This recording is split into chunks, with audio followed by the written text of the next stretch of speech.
Hello guys, आपलं सर्वांचं माझ्या चॅनलमध्ये स्वागत आहे. तर आज आहे शिवरात्री. तर शिवरात्रीनिमित्त आज रांगोळी आहे. सर्वांना शिवरात्रीच्या खूप खूप शुभेच्छा आणि शिवजी सर्वांच्या इच्छा पूर्ण करो आणि सुख समाधान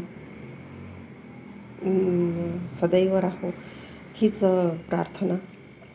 तर इथे आज मी डमरूची रांगोळी काढणार आहे. तर छोटीशी आहे, खूप सोपी आहे.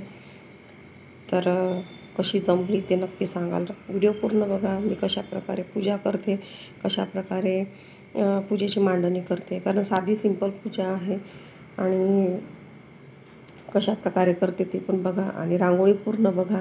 तर इथे मी रांगोळी काढून घेते पहिले आणि कशी वाटली रांगोळी ते पण नक्की सांगा कमेंट करून.